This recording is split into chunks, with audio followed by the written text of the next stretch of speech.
Hai.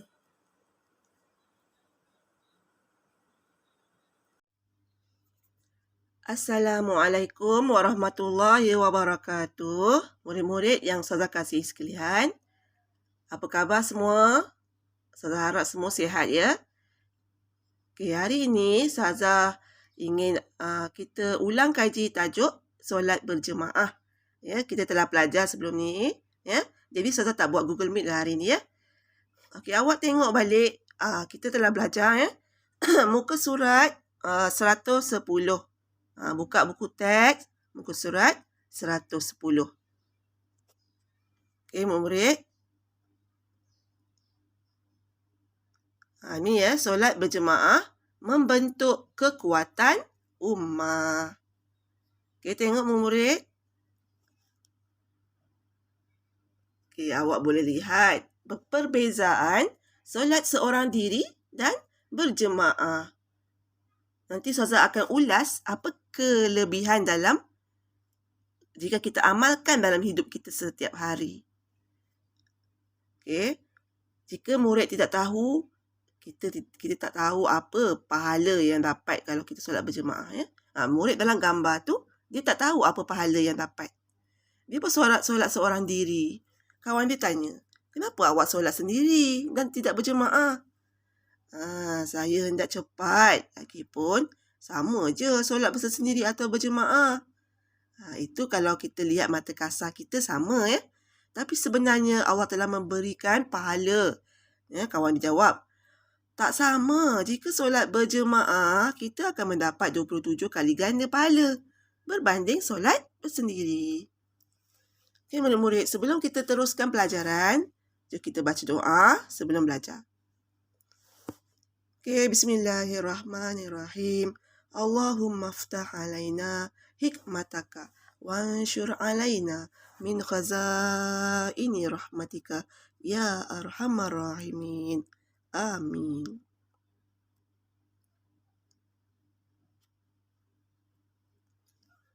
Okey, murid-murid. Sekarang cuba perhatikan.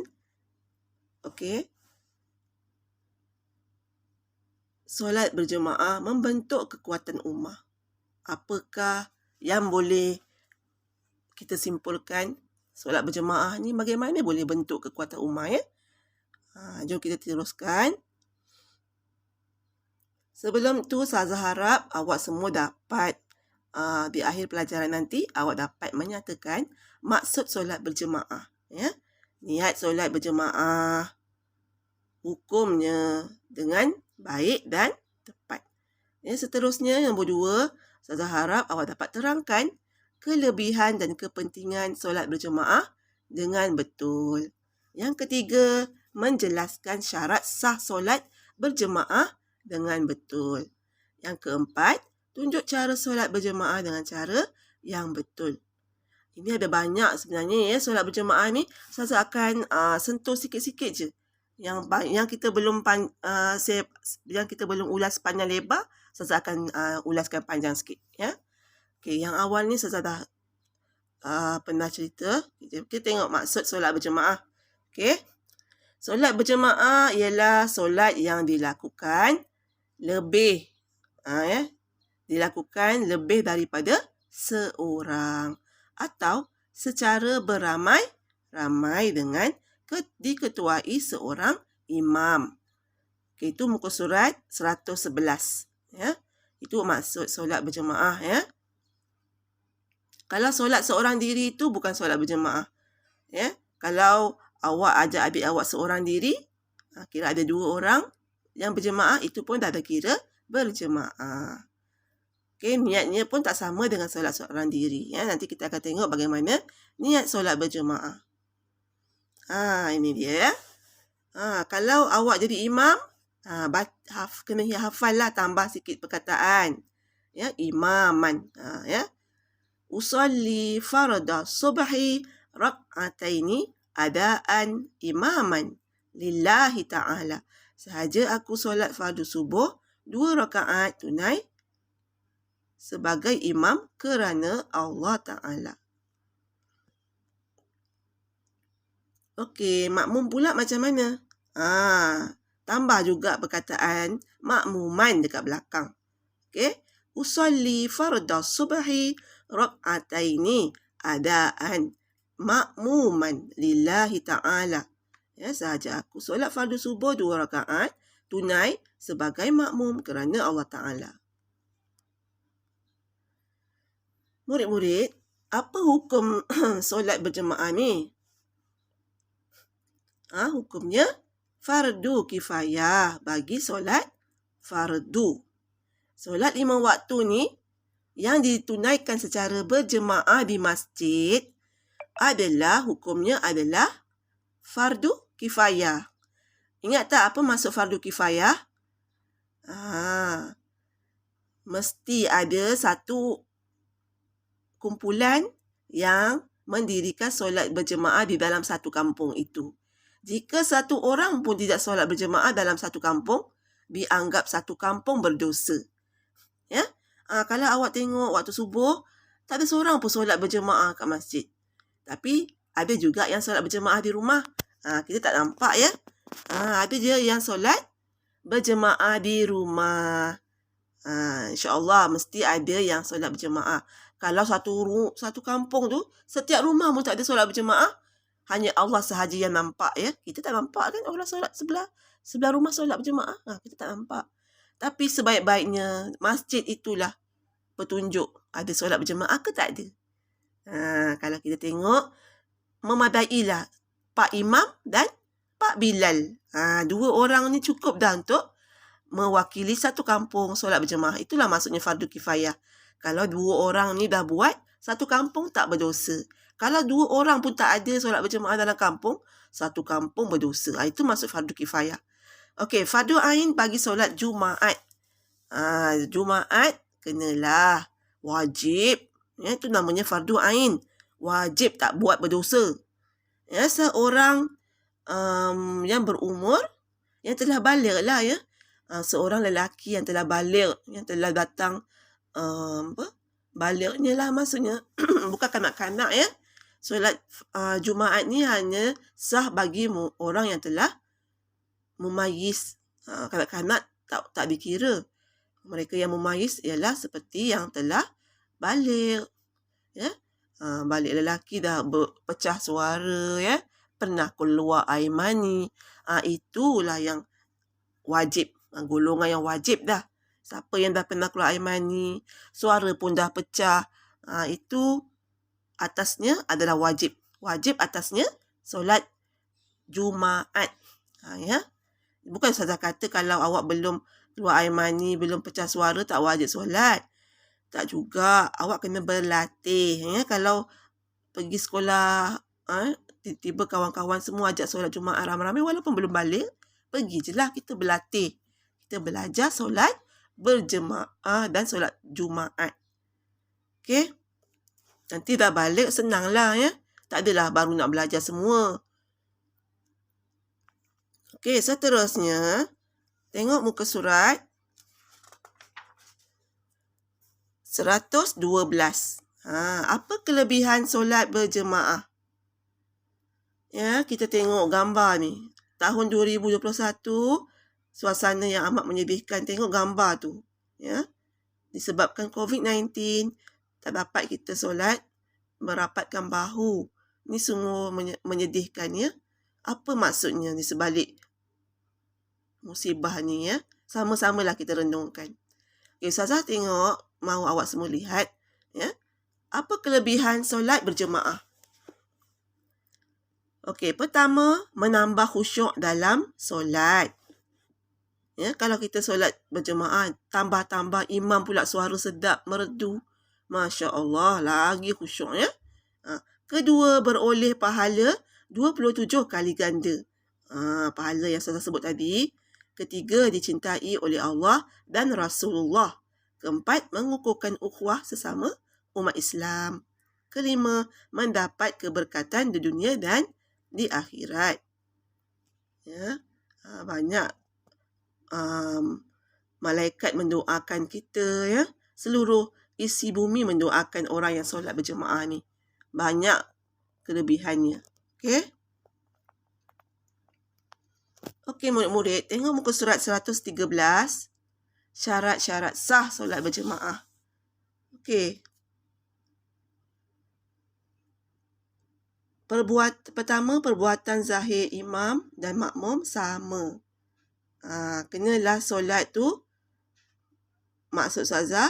Yang kedua tu ya, makmum mestilah mengikut imam. Imam dan makmum memanglah perbuatan zahir sama, tapi imam tu mesti mendahului. Jangan makmum solat serentak dengan imam, salah. Ya. Bila imam angkat takbiratul ihram, barulah makmum yang belakang angkat takbiratul ihram. Ya. Seperti yang awak maklum ya, tak boleh kalau kita solat angkat imam angkat tangan serentak, kita betul angkat tangan serentak, tak boleh. Ya. Makmum kena tahu. Okay, nombor 3, makmum mengetahui pergerakan imam.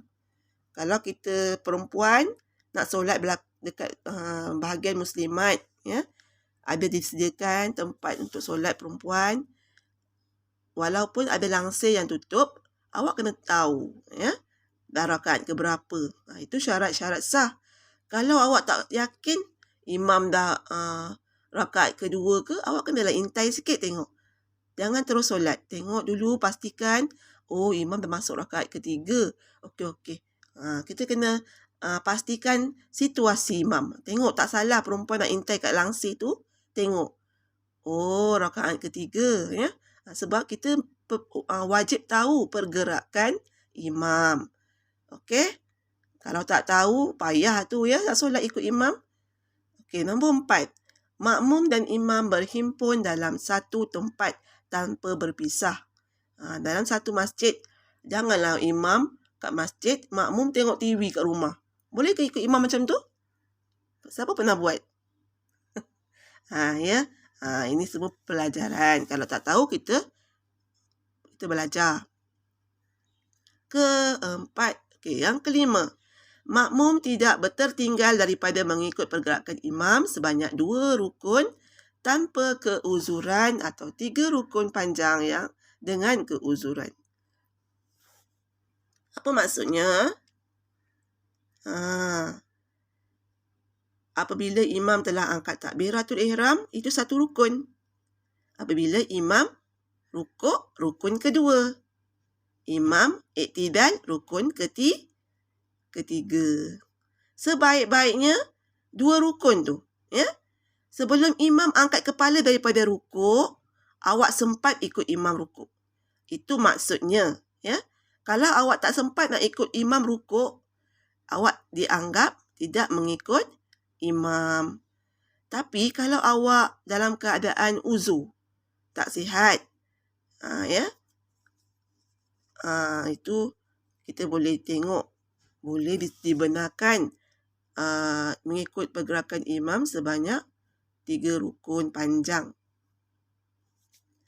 Okay, jadi nak ikut imam ni kenalah bersedia. Kalau tak sempat nak ikut, tunggu imam tu masuk rakaat yang kedua. Kalau nak ikut juga imam sujud, boleh, tapi rakaat tu tak dikira ya. Kena tambah lagi 1 rakaat lepas bagi salam. Lepas tahiyat akhir. Imam tahiyat akhir, kita tambah lagi 1 rakaat. Okey? Okey. Faham tak Ustazah cakap? Kalau tak faham, boleh tanya. Ya? Boleh PM Ustazah. Okay, sebab ini memerlukan praktikal. Ya? Kalau awak tak praktik, kalau tak tahu pun, dah praktik baru teringat. Alamak, tak faham. Boleh tanya Ustazah. Masih belum terlambat. Okey, nombor 6. Perbuatan sunat makmum dan imam tidak bercanggah secara ketara kecuali kunut. Ya. Okey. Syarat-syarat sah solat berjemaah. Ini tadi.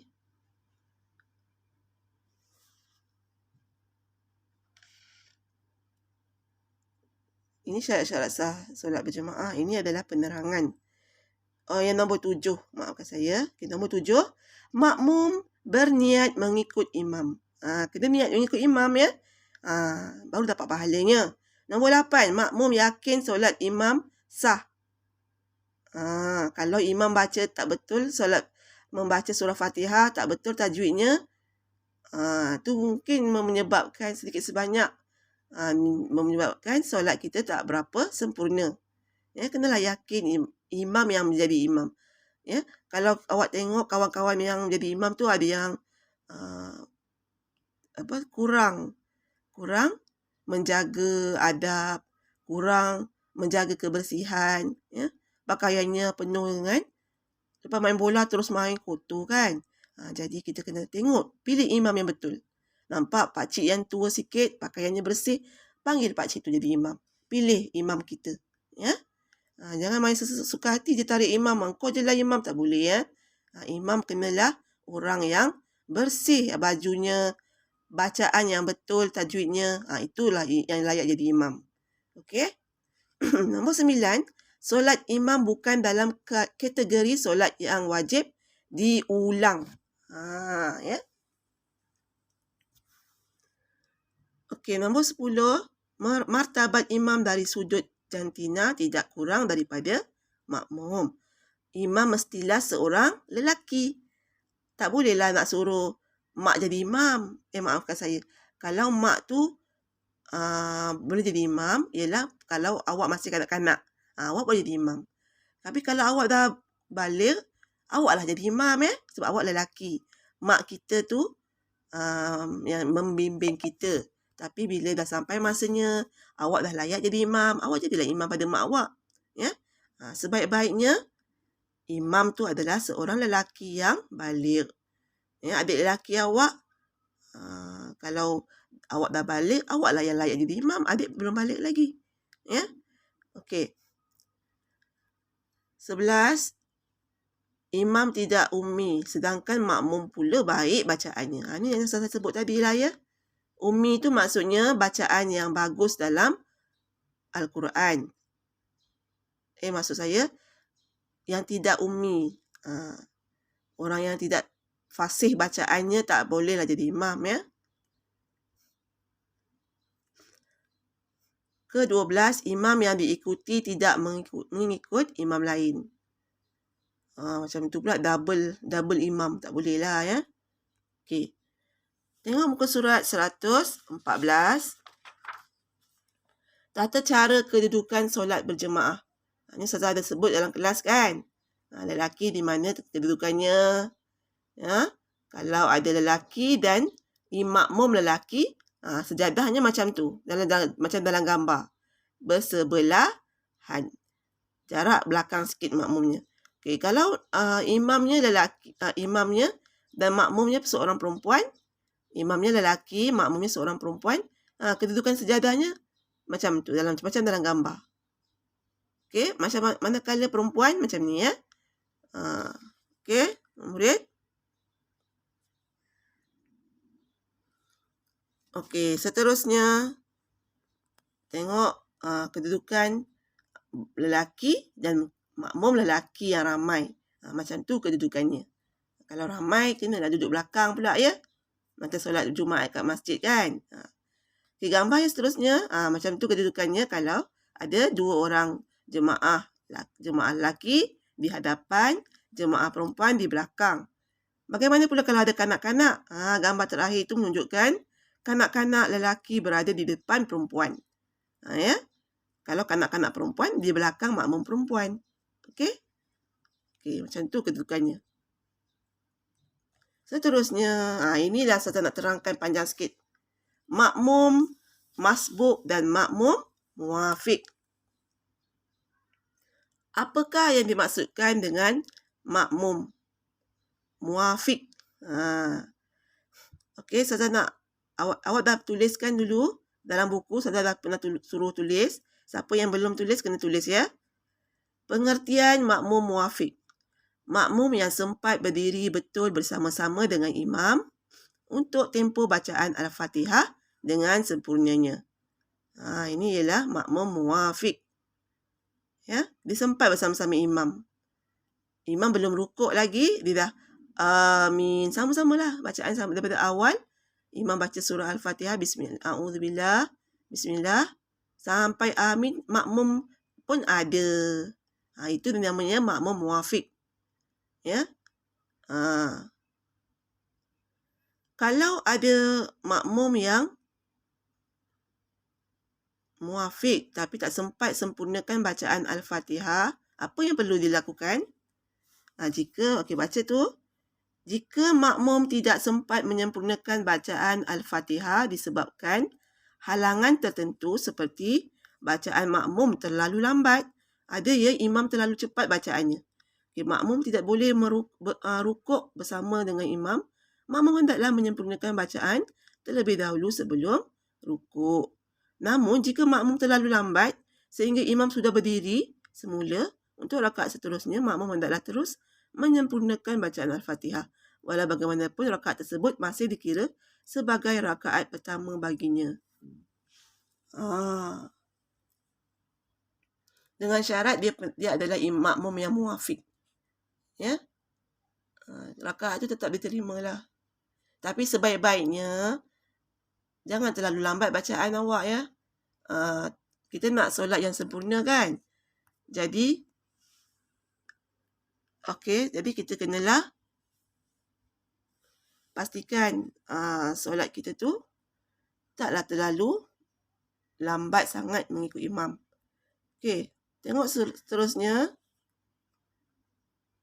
Makmum masbuk. Apa maksud makmum masbuk? Makmum yang tidak sempat berdiri betul bersama-sama dengan imam untuk tempoh bacaan Al-Fatihah dengan sempurnanya. Semasa makmum bertakbiratul ihram, imam sudah sempurna membaca surah atau sedang rukuk.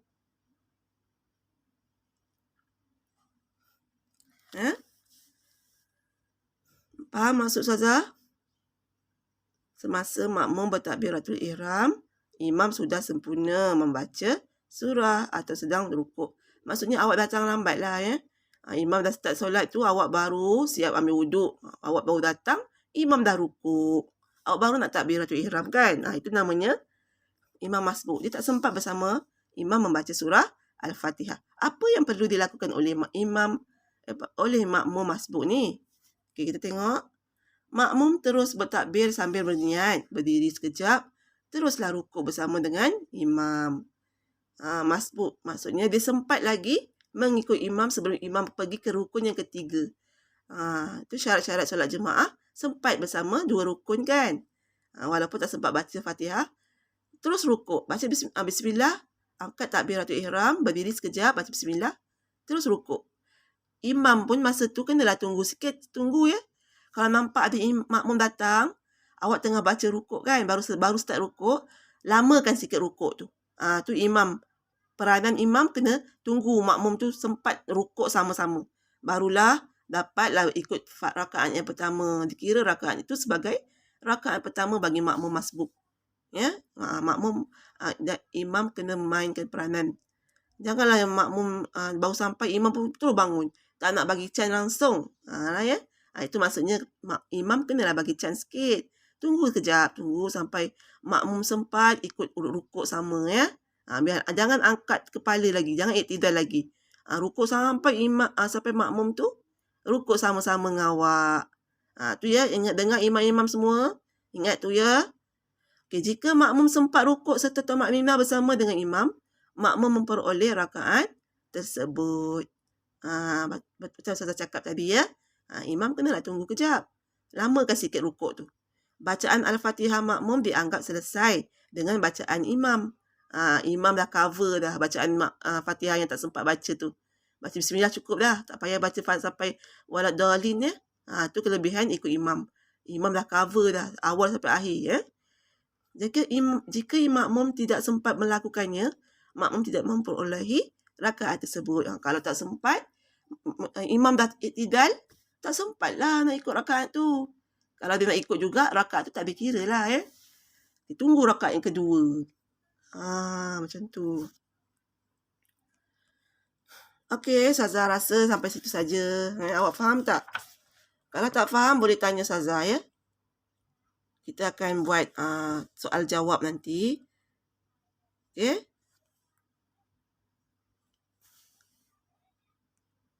Okay, terima kasih saya ucapkan kepada semua murid yang dengar rakaman Ustazah ni ya. Saya harap semua faham. Kalau tak faham boleh ulang baliklah bacaan video yang Ustazah tadi tu. Okay, sekian. Assalamualaikum warahmatullahi wabarakatuh.